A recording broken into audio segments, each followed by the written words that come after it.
বাবা, হ্যাঁ, আর কতবার জিজ্ঞেস করবে? বললাম তো, হরি আজকেও আসেনি। হ্যাঁ, পুরো 1.5 মাস হলো। দাও, আরো দাও ছুটি। তখন তো অনেক কায়দা করে বললে আপনাকে কোনো কাজ করতে হবে না মা, সবিতা সব কাজ করে দেবে। এখন এখন তো তিনিও 2 দিন আসছেন না। হুম হুম আজকে তো আসবে বলেছে। তোমাদের আর কি, ফুর্তি প্রাণ গড়ের মাঠ। থাক থাক, আর কথা বাড়িয়ে দরকার নেই। বেড়াতে গেছো, বেড়াও। মোট কথা, ওই হরি ঠাকুরকে কিন্তু আমি বাড়িতে ঢুকতে দেব না, ব্যাস, এটা শেষ কথা। আমি ফোন রাখছি। উফ, কি বিপদে যে পড়েছি। রান্নার ঠাকুর আজ 1.5 মাস আসছে না। 10 দিনের জন্য ছুটি নিয়ে দেশে গেছে, ফেরার নামই নেই। বহু পুরনো লোক, কত বয়স তা বছর 50 মতো হবে। অল্প বয়স থেকে আছে এ বাড়িতে। এরাও একে ছাড়ায় না, উনিও ছাড়েন না, তবে বিশ্বাসী। এখন এরা না আসা অবধি আমি কি করে চালাবো জানি না। 75 বছর বয়স হলো, এখন কি আর এইসব পোষায়? ওই ওই সবিতা এলো মনে হয়, মেয়েটা ভালো। আরে বাবা, আসছে আসছে। হে কি, তুই কি মনে করে? এই তো আমার মা জননী, জগত্তারিণী মা। মা মা মা গো মা। মা, আপাতত সব কুশল তো মা? বেরো। আপনি কিছু বললেন মা গো? হ্যাঁ বলছি, বেরো। ও মা মা গো, আমি তো এইমাত্র এলুম মা গো, এক্ষুনি আবার বেরোবো কেন? আপনার কি আমায় চিনতে কষ্ট হচ্ছে? আমি হরি, রাখো হরি। আবারও বলছি তুই বেরো।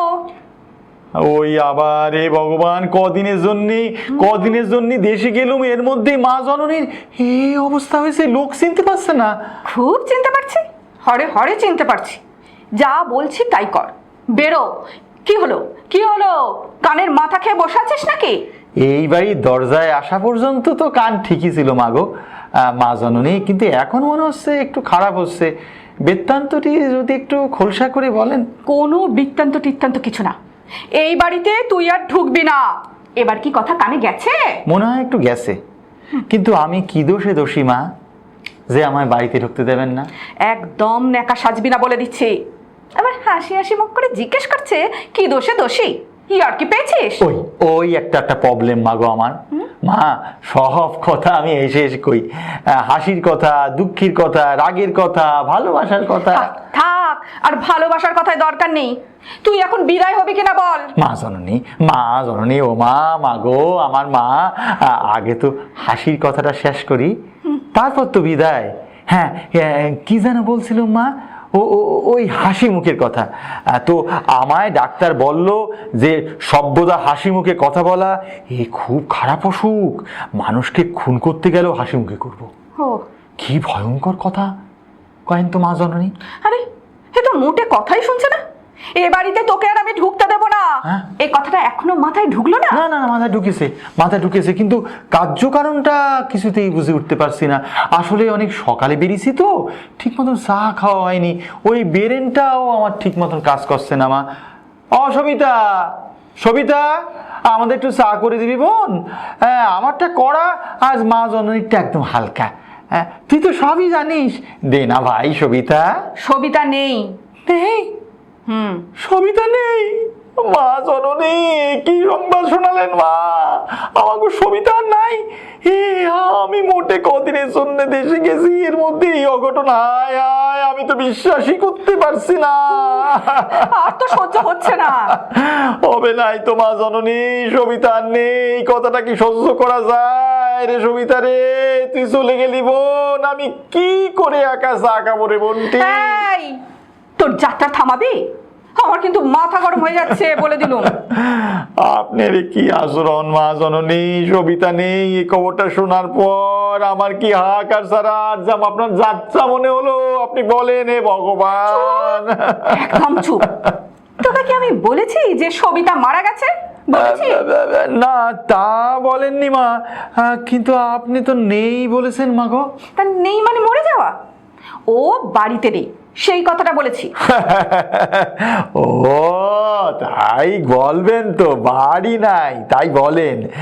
বাপরে, আমার বুকটা তো ধরফর করছিল। তা কোথায় গেছে সবিতা? দোকানে কি কিনতে মা? উফ, আর তো উত্তর দিতে পারছে না রে বাবা। সবিতা দুদিনের ছুটি নিয়েছে, এখন তিনি আবার কবে ফিরবেন কে জানে। সবিতাও নেই, তা কে রান্না করছে মা? বৌদিমণি? ও তা আপনি তো আবার ওনার রান্না পছন্দ করেন না। এই, কে বলেছে? কে বলেছে তোকে যে আমি ওর রান্না ভালোবাসি না? হ্যাঁ, আপনি তো বলেছেন মা। মা জননী, আপনি ভুলে গেছেন সেই যে বাড়িতে পার্টি হচ্ছিল আর বৌদিমণি আপনারে বললো যে মা আমি আজ রান্না করব, হরিদাকে রান্না করতে হবে না, মনে আছে মা জননী? হ্যাঁ, মনে আছে তো। হ্যাঁ, তখনই তো আপনি আমারে বারান্দায় ডেকে নিয়ে চুপি চুপি বললেন। মরণ, তোর সঙ্গে আমার কিসের চুপি চুপি কথা রে? বদমাইশি করার জায়গা পাস না। আমার মা গো, উত্তেজিত হবেন না মা, এটা মোটেই বদমাইশি নয় মা, একেবারে মা কালীর দিব্যি বলছি মা। আপনি আমায় বারান্দায় ডেকে বললেন হরি রে আমায় বাসা, ও রান্না করলে কেউ আর খাতি পারবে না, বলেননি? একটু মনে করেন মা। তারপর আমি গিয়ে বৌদিমণিরে যেই বলতে গেলুম তার আগেই তো সে বলল। কি বললো? খবরদার হরি, একদম মিথ্যে বলবি নে, সত্যি করে বল কি বললো। বললো, কি গো হরিদা, কি বললেন গিন্নিমা? তুই রান্না কর হরি, ওর রান্না তো মুখে তোলা যায় না, তাই তো? সত্যি বলবি হরি, তুই কি বললি? আপনি তো জানেন মা জননী আমি মিথ্যে কথা বলি না। ওরে ভ্যানটানা না করে আসল কথাটা বল দেখিনি, তুই কি বললি? আমি বললুম, হ্যাঁ বৌদিমণি, মা জননী এই কথাটাই বললেন। উফ, হে ভগবান, তুই এই কথা বললি? বললুম মা জননী, আপনি তো জানেন মা আমি কখনো মিথ্যে কথা বলতে পারি না। ভগবান, এ কি সত্তরে পুষেছি বাড়িতে। হ্যাঁ? এই শোন, তুই বাড়ি থেকে বেরো, আর আমি তোকে সহ্য করতে পারছি না। আমার সব শরীর রাগে কাঁপছে, আমি দাঁড়াতে পারছি না আর। কি করে দাঁড়াতে পারবেন মা? আপনার শরীরটা যে পরিমাণ ভারীর দিকে এগোচ্ছে তাতে বেশিক্ষণ দাঁড়িয়ে থাকা আপনার পক্ষে সম্ভব নয় মা জননী। শরীরের সঙ্গে সঙ্গে আপনার খাওয়ার পরিমাণ তো বলতে নেই উত্তর বৃদ্ধি পাচ্ছে। হ্যাঁ, আমি তো খেতে। চুপ! এত বড় আসপর্দা আমার খাওয়া নিয়ে খোঁটা দিচ্ছিস? আমি কি তোর পয়সা খাই? না, সে কি আমার পয়সা খাবেন কেন মা? তবে আপনার ছেলের পয়সা। একদম চুপ করে থাকবি। কে বলেছে আমি ছেলের পয়সা খাই? আমি আমার স্বামীর পয়সায় খাই, বুঝলি? ও, তাহলে তো কোনো প্রবলেমই নাই। আপনার পয়সা আপনি ভারী হন কি হালকা হন সে তো আপনার ব্যাপার। তবে কিনা কোনো তবে কিনা নয়, তুই এখন বেরো। আমার খুব মাথা যন্ত্রণা হচ্ছে। সে তো হবেই মা, এতক্ষণ দাঁড়িয়ে একটানা কথা বলে যাচ্ছেন, মাথার যন্ত্রণার দোষ কি বলেন? আমারও তো তাই হয় মা, মাথার ভেতরটা কটর কটর কটর কটর করেই হয়েই যাচ্ছে। এদিকে সবিতাও নাই, বৌদিও নাই। চাটা তো করতে হবে মা, বলেন। আপনি চেয়ারটায় বসেন, হ্যাঁ আমি টক করে 2 কাপ চা করে আনি, আপনার 1 কাপ আর আমার 1 কাপ আনি। মা জননী বেরো। কি বলছি বেরো। আর কতবার বলবো? আগে চাটা খেয়ে নি। কোনো চাফা কিছু হবে না, তুই এ বাড়ি থেকে বেরোবি, তবে আমার শান্তি হবে। কিন্তু মা জননী আমি কেন বেরোবো সেটা জানতে না পারলে তো আমার শান্তি হবে না মা। হচ্ছে শান্তি। দেশে যাওয়ার জন্য কতদিনের ছুটি নিয়েছিলি মনে আছে? হ্যাঁ, কেন মা 10 দিন? ফিরেছিস কতদিন পরে? কেন মা 1.5 মাস পরে? মারবো টেনে 1 থাপ্পড়। অন্যায় করে এবার হেসে বলছে 1.5 মাস। আসপর্দা কত! হেসে বলিনি মা গো, আমার মুখটাই হাসি হয়ে গেছে। কই আগে তো কখনো তোর এই হাসি মুখের কথা শুনি নেই। আগে তো ছিল না মা, নতুন হয়েছে। এই 1.5 মাসের ভেতর হাসি মুখ? হ্যাঁ, মিথ্যে কথা বলার জায়গা পাস নি। আসল কথা হলো মা, এবার যখন আমি দেশে গেছিলাম, ও বাবা, সে কথা আমি বলতে পারছি না মা, সে তো বড় দুঃখের কথা মা। থাক, আর বলেও কাজ নেই। ওই হেসে দুঃখের কথা শোনা আমার সহ্য হবে না, তুই যা। না মা, এসি যখন পড়েছি তখন কথাটা বলেই ফেলি। আসলে মা আমি দেশে গেছিলাম, ওফ বলতে আমার বুকটা ফেটে যাচ্ছে। থাক, আর বুক ফেটে দরকার নেই, আমি শুনতে চাই না। তুই যেখান থেকে এসেছিস সেখানে ফেরত যা। তবে তাড়াতাড়ি বলেই ফেলি মা, আসলে এবার আমি দেশে গেছিলাম। কি হলো? থামলি কেন? হ্যাঁ, আমি গেছিলাম বিয়ে করতে। কি করতে? বিয়ে মা। সর্বনাশের মাথায় পা। কেন? তুই এই বয়সে বিয়ে করতে গেছিলি? তোর কি ভীমরতি ধরেছিল? তুই আমার সামনে থেকে যা দেখেনি, দূর হ। অমন করে দূর হ বলবেন না মা। আমার মা গো, সবাই তো বিয়ে করে মা, আর আমি করলি দোষ? দেশে যেদিন গেলুম তার 7 দিন পরে তো আমার বিয়ে ছিল। ওরা তো সব সোনার আংটি, সিল্কির ধুতি, পাঞ্জাবি, সোনার বোতাম। আরে দূর বাবা, তোর বিয়ের লিস্টে কে জানতে চেয়েছে? একবারটি শোনেন মা, এই হৃদয় বিতরক ওরে, তোর ওই হাসি মুখের হৃদয় বিদারক আমি শুনতে চাই না রে বাবা।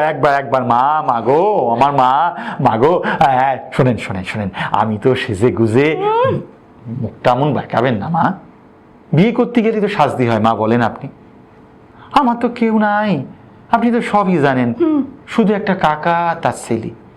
তো তাদের সঙ্গে গেলুম বিয়ে করতে, গিয়ে দেখি মাটির ভেতর একটা চৌকি পাতা, লাল চাদর দিয়ে মোড়া, আর একখান বালিশ। গোটা 10 লোক ইধার উধার ঘোরাঘুরি করছিল। সে আবার কি, বিয়ে বাড়িতে কোনো লোকজন নেই? না, কেউ নেই। বসে থাকতে আমার তো ঘুম এসে যাচ্ছিল। বিয়ে তো হচ্ছেই না। তারপর দেখি একটা ছোট মেয়ে 3টে গেলাসে শরবত নিয়ে এসে বলল, জামাইবাবু, দিদি বলল আপনারা শরবত খান, আর একটু পরেই বিয়া। খেয়েছে? তুই খেলুম মা। তারপর কি ঘুমিয়ে গেলুম। ঠিক যা ভেবেছি তাই। যখন ঘুম ভাঙলো, দেখি চড়া রোদ্দুরে আমরা 3জন মাঠের ভিতর শুয়ে আছি। সর্বনাশ। সে আর বলতে, চারিদিকে তাকিয়ে দেখি শুধু ধুধু করতে আছে মাঠ। কেউ কোথাও নাই, চৌকি নাই, চাদর নাই, বালিশ নাই, সোনার বোতাম নাই, আংটি নাই, পাঞ্জাবি নাই, ধুতিও নাই। আর বলতে হবে না। না, আন্ডারপ্যান্টটা ছিল, গেঞ্জিও। তবু ভালো। কয়েকটা বাচ্চা ছেলে দূর থেকে আমাদের দেখে খুব হাসছিল, আর সেই দেখে আমি জোরে কেঁদে উঠলো মা। কিন্তু আমার ভাই বললে, ও দাদা, তুমি এত জোরে হাসছো কেন? সে আবার কি? ওই তো মা জননী, দেখি মনে হবে আমি হাসছি, কিন্তু আমি আসলে কাঁদছি। কি সর্বনেশে কাণ্ড রে বাবা। ওই ছেলেগুলো বললে বউ নাকি কার সঙ্গে পালিয়ে গেছে, আর তার সঙ্গে বাড়ির লোকেরা ভাবা। বেশ হয়েছে, যেমন গেছিলি বুড়ো বয়সে বিয়ে করতে, দিয়েছে ভগবান শাস্তি। আমার কি হবে মা গো, মা, আমি কত কবিরাজ বুদ্ধি দেখালুম, কেউ আমার এই হাসি মুখ পাল্টে দিতে পারছে না। কি কাণ্ড! এখন আমি কি করি? তা এখন তুই হাসছিস না কাঁদছিস? কাঁদছি। কি আশ্চর্য, দেখে মনে হচ্ছে হাসছিস। কি ভুতুরে কাণ্ড রে! হে মা দুর্গা, কি বিপদে ফেললে মা। ও বাবা, আমারও তো শরীরটা কেমন করছে। হ্যাঁ হরি, কোন তোর সেখানে থামে, আমায় ঘরে দিয়ে আসবি, চল। আমার পা কাঁপছে। সে তো কাঁপবেই মা, এই ভারী শরীরে এতক্ষণ দাঁড়িয়ে আছেন, পা আর কতক্ষণ সহ্য করবে বলেন? হ্যাঁ, বেশি কথা না বলে আমায় ঘরে দিয়ে আসবি, না ভূতের কীর্তন গাইবি? কি করে যাবো মা, আপনিই তো বাড়ির মধ্যে যেতে বারণ করলেন, চৌকার ডিঙিয়ে যাবো? তা না তো কি উড়ে যাবি? মরণ দশা।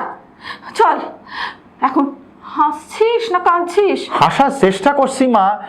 এবার কি একটু চা করবো মা জননী?